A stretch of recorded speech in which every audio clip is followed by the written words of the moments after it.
বিএনপির ভারপ্রাপ্ত চেয়ারম্যান তারেক রহমানের স্বদেশ প্রত্যাবর্তন গণতান্ত্রিক লড়াইয়ের ইতিবাচক প্রতিফলন। কেউ বলছেন তিনি দেশে ফেরায় রাজনৈতিক শূন্যতা পূরণ হবে, দলীয় নেতাকর্মীদের মধ্যেও উৎসাহ উদ্দীপনা বিরাজ করছে। তবে সাধারণ মানুষ কি ভাবছেন এ বিষয়ে জানাতে খুলনা থেকে যুক্ত হচ্ছেন সহকর্মী আমিরুল ইসলাম। আমিরুল, জানাবেন যে তারেক রহমানের দেশে ফেরা কিভাবে দেখছেন খুলনার সাধারণ মানুষ এবং তাদের প্রতিক্রিয়া নিয়ে একটু জানতে চাই। তারেক রহমানের যে দেশে ফেরা এটা নিয়ে কিন্তু যে উনি আসছেন দিন নির্ধারণ উৎসাহ উদ্দীপনার কমতি ছিল, বিশেষ করে বিএনপির নেতাকর্মী যারা তারা উজ্জীবিত হয়েছিলেন এবং সেই উজ্জীবিত হওয়াকে কেন্দ্র করে তারা কিন্তু ঢাকায় ছুটে গিয়েছিলেন এবং এখন কিন্তু ঢাকার থেকে অনেকে এসেছে, অনেকে পথের মধ্যে রয়েছে। আমরা কথা বলবো, এখানে সাধারণ মানুষ রয়েছেন। আসলে যে তারেক রহমান আসলেন কীভাবে দেখছেন এটাকে?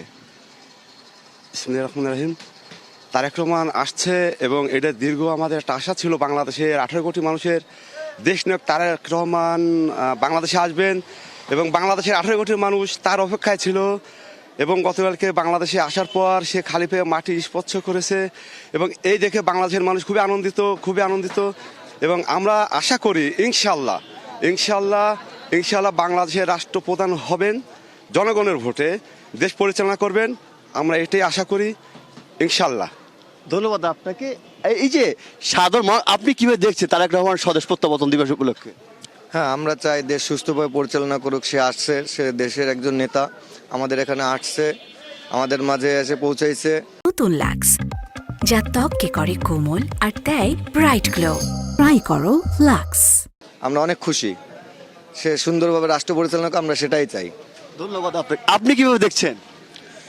সে আসছে, তার দেখতে ভালো লাগছে। সে বাংলাদেশে আসছে তার বাংলার মাটিকে খুব শ্রদ্ধা করছে। সে কালকেরা যে কথাবার্তা বলছে তাই শুনে আমাকে খুব ভালো লাগছে।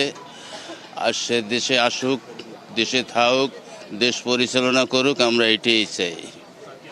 ধন্যবাদ আপনাকে। এবং যেমনটি বলছে সাধারণ মানুষের মধ্যে কিন্তু একটা উৎসাহ উদ্দীপনার কোনো কমতি নেই, বিশেষ করে যে তারেক রহমান আসছে এবং তাকে তার আগমন উপলক্ষে যে উৎসাহ ছিল এবং রাজনীতি যে সংকট ছিল সেই সংকট কিন্তু অনেকটাই কেটে যাবে এমনটাই কিন্তু তারা প্রত্যাশা করছে। এবং যার মধ্যে হচ্ছে যেন এই সাধারণ মানুষ নেতাকর্মীরা অনেকটাই উজ্জীবিত, বিশেষ করে যে জল্পনা অবসান ঘটেছে, তারেক রহমান দেশে ফিরেছে।